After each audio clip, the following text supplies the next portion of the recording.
Certificate পরীক্ষায় আসতে পারে এমন কিছু প্রশ্ন ও সমাধান দেওয়া হলো, যা আপনাদের সহযোগিতার জন্য আমি এই ভিডিওতে দিয়ে দিলাম। ধন্যবাদ। চ্যানেলটি সাবস্ক্রাইব করে পাশে থাকবেন ইনশাআল্লাহ। ভেরিফিকেশন পরীক্ষার জন্য প্রস্তুতিমূলক 100টি গুরুত্বপূর্ণ প্রশ্ন এবং উত্তর নিচে দেওয়া হলো। এই প্রশ্নগুলো মূলত কর্মক্ষেত্রের নিরাপত্তা, সঠিক উপায়ে মালামাল বহন এবং পেশাগত দায়িত্ব পালন সংক্রান্ত। 1. সাধারণ নিরাপত্তা ও নিয়মাবলী। General safety.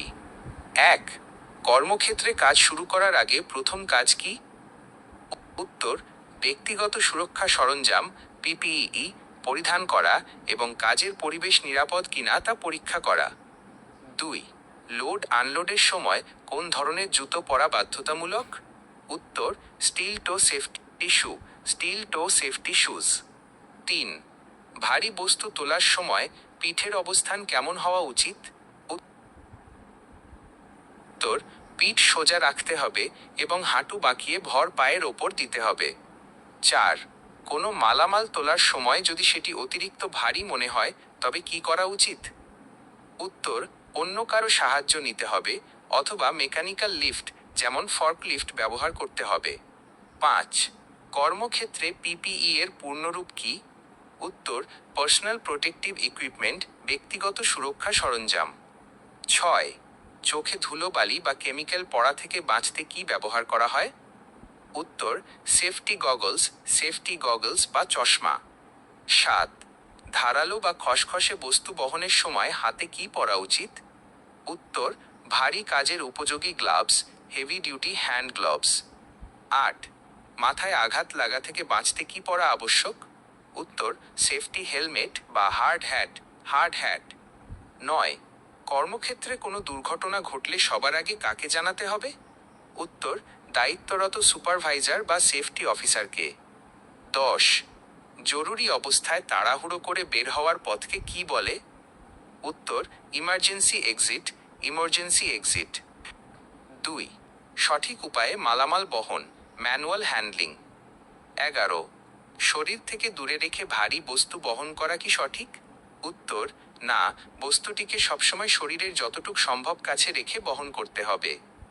12. মালামাল তোলার সময় কোমরের ওপর মোচড় টুইস্টিং দেওয়া যাবে কি? উত্তর: না, মোচড় না দিয়ে পুরো শরীর ঘুরিয়ে দিক পরিবর্তন করতে হবে। 13. একা একজন কর্মী সর্বোচ্চ কত কেজি ওজন নিরাপদে তুলতে পারেন সাধারণ নিয়ম অনুযায়ী?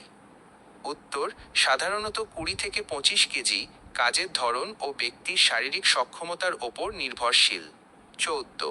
মালামাল তোলার আগে কোন বিষয়টি নিশ্চিত করা উচিত? উত্তর: মালামালটি ধরার জায়গা, গ্রিপ শক্ত ও নিরাপদ কিনা। 15. কোনো বস্তুর ওজন যদি দৃষ্টিসীমা বাধাগ্রস্ত করে তবে তা কিভাবে নেওয়া উচিত? উত্তর: ট্রলি ব্যবহার করতে হবে অথবা অন্য কারো সাহায্য নিয়ে রাস্তা দেখে চলতে হবে। 16. ভারী মালামাল ধাক্কা দেওয়া পুশিং ভালো নাকি টেনে নেওয়া পুলিং ভালো? উত্তর: ধাক্কা দেওয়া পুশিং ভালো, কারণ এতে শরীরে চাপ কম পড়ে। 17. পিচ্ছিল বা ভেজা মেঝেতে মালামাল নেওয়ার সময় কি সতর্কতা অবলম্বন করতে হবে? উত্তর: খুব সাবধানে ছোট ছোট কদমে হাঁটতে হবে এবং মেঝে শুকানোর ব্যবস্থা করতে হবে। 18. সিঁড়ি দিয়ে মালামাল ওঠানামা করার সময় কি ব্যবহার করা উচিত? উত্তর: সিঁড়ির হ্যান্ডরেল ব্যবহার করতে হবে এবং মালামাল বহনে অতিরিক্ত সতর্কতা অবলম্বন করতে হবে। 19. মালামাল রাখার স্থানটি কেমন হওয়া উচিত? উত্তর: পরিষ্কার, শুকনো এবং সমতল। 20. দীর্ঘ সময় একটানা ভারী কাজ করলে কি করা উচিত?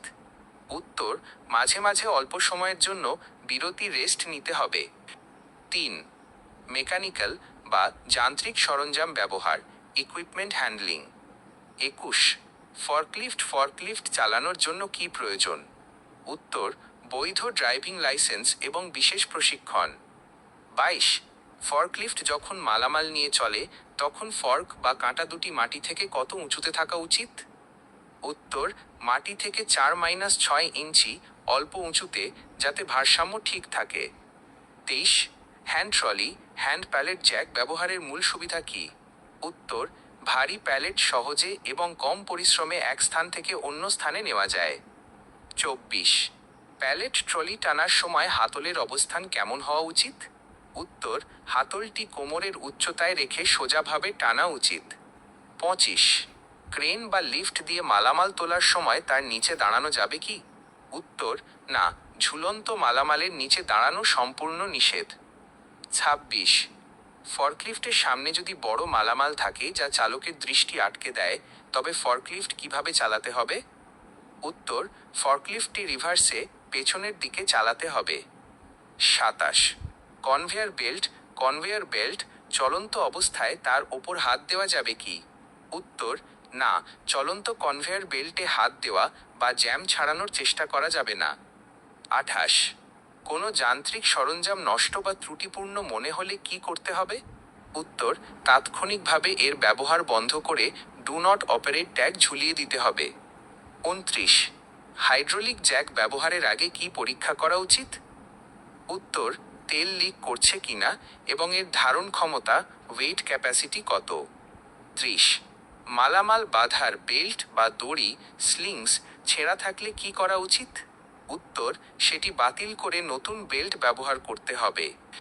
4, গাড়ি লোড ও আনলোড প্রক্রিয়া, লোডিং এবং আনলোডিং ভেহিকেলস। 31, গাড়িতে মালামাল লোড করার আগে প্রথম কাজ কি?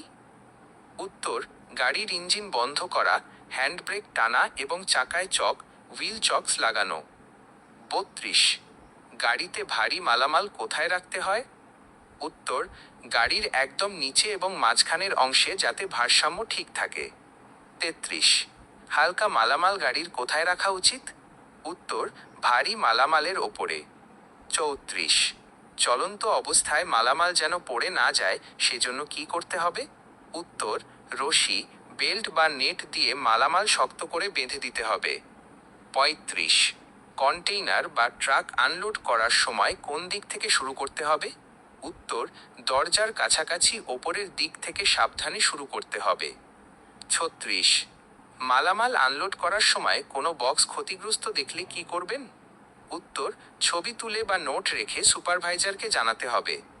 37, মালামাল স্তূপ করার স্ট্যাকিং সময় কি খেয়াল রাখতে হবে? উত্তর, স্তূপ যেন সোজা থাকে এবং বেশি উঁচু না হয়, যাতে পড়ে যাওয়ার ঝুঁকি না থাকে। 38, বিপজ্জনক বা রাসায়নিক পদার্থ গাড়িতে কিভাবে লোড করতে হয়?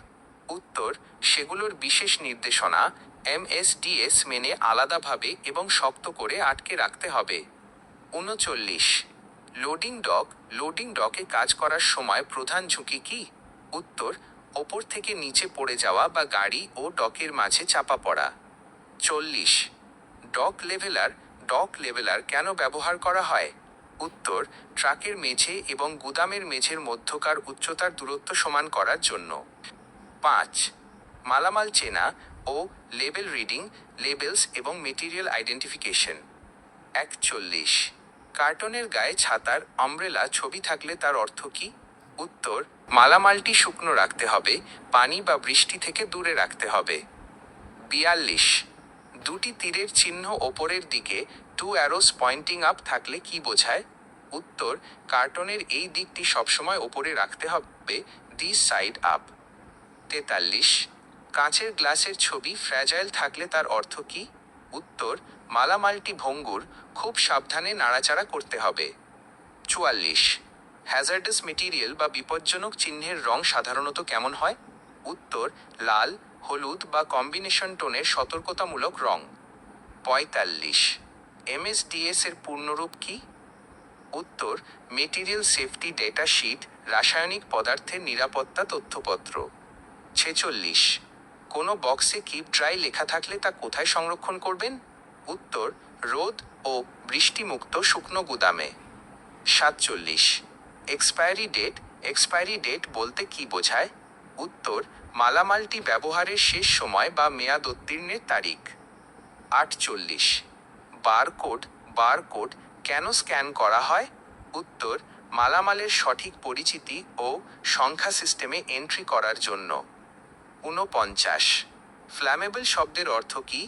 উত্তর, দাহ্য পদার্থ যা দ্রুত আগুন ধরে যেতে পারে।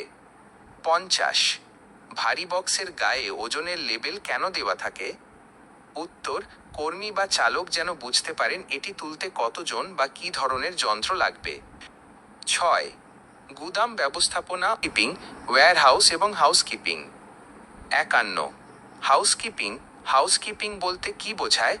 উত্তর, কর্মক্ষেত্র পরিষ্কার পরিচ্ছন্ন ও গোছানো রাখা। 52, গুদামের মেঝেতে তেল বা পানি পড়লে সাথে সাথে কি করা উচিত? উত্তর, পরিষ্কার করে শুকনো করতে হবে এবং সতর্কতামূলক সাইন ওয়েট ফ্লোর রাখতে হবে। 53, প্যালেট। প্যালেট কি কাজে ব্যবহার করা হয়?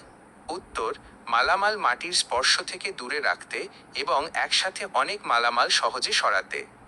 54, কাঠের প্যালেট ব্যবহারের আগে কি পরীক্ষা করা উচিত? উত্তর, প্যালেটে কোনো ভাঙা কাঠ বা বের হয়ে থাকা পেরেক আছে কিনা। 55, গুদামের আইল বা চলাচলের রাস্তা কেমন রাখা উচিত? উত্তর, সম্পূর্ণ ফাঁকা এবং বাধামুক্ত। 56, মালামাল রাখার র্যাকের ধারণ ক্ষমতা জানা কেন জরুরি? উত্তর, অতিরিক্ত ওজনের কারণে র্যাক ভেঙে দুর্ঘটনা ঘটা রোধ করতে। 57, ফিফো এর পূর্ণরূপ কি? উত্তর, ফার্স্ট ইন ফার্স্ট আউট। যে মাল আগে আসবে তা আগে বের হবে। 58, LIFO এর পূর্ণরূপ কি? উত্তর, লাস্ট ইন ফার্স্ট আউট। যে মাল শেষে আসবে তা আগে বের হবে। 59, খালি কার্টন ও প্লাস্টিক বর্জ্য কোথায় ফেলা উচিত? উত্তর, নির্ধারিত ডাস্টবিন বা রিসাইকেল বিনে। 60, গুদামের তাপমাত্রা নিয়ন্ত্রণ কেন প্রয়োজন? উত্তর, কিছু নির্দিষ্ট মালামাল যেমন ওষুধ বা খাদ্যদ্রব্য নষ্ট হওয়া থেকে বাঁচাতে। 7, আগুন ও জরুরি পরিস্থিতি মোকাবেলা, ফায়ার এবং ইমার্জেন্সি। 60, আগুন লাগলে প্রথম কাজ কি? উত্তর, ফায়ার অ্যালার্ম বাজানো এবং সবাইকে সতর্ক করা। 62, কার্টন বা কাঠে আগুন লাগলে কোন ধরনের অগ্নি নির্বাপক ফায়ার এক্সটিংগুইশার ব্যবহার করা হয়? উত্তর, ক্লাস এ মাইনাস পানি বা ডাই পাউডার। 63, বৈদ্যুতিক লাইনে আগুন লাগলে পানি ব্যবহার করা যাবে কি? উত্তর, না, বৈদ্যুতিক আগুনে পানি দিলে শকিংয়ের ঝুঁকি থাকে। CO2 বা ড্রাই পাউডার ব্যবহার করতে হবে। 64, অগ্নি নির্বাপক যন্ত্র ব্যবহারের নিয়ম মনে রাখার সূত্র কি? উত্তর, pass, pull, aim, squeeze, sweep. 65, assembly point বা জমায়েত স্থান বলতে কি বোঝায়? উত্তর, জরুরি অবস্থায় নিরাপদ নিষ্কাশনের পর সবার একত্রে জড়ো হওয়ার নির্ধারিত স্থান। 66, গুদামের ফায়ার এক্সটিংগুইশারগুলোর সামনে মালামাল রাখা যাবে কি? উত্তর, না, ফায়ার এক্সটিংগুইশারের সামনে সবসময় ফাঁকা রাখতে হবে যাতে প্রয়োজনে দ্রুত পাওয়া যায়। 67, ধোঁয়ায় ঘর ভরে গেলে কিভাবে বের হতে হবে? উত্তর, হামাগুড়ি দিয়ে বা নিচু হয়ে মেঝের কাছাকাছি দিয়ে বের হতে হবে।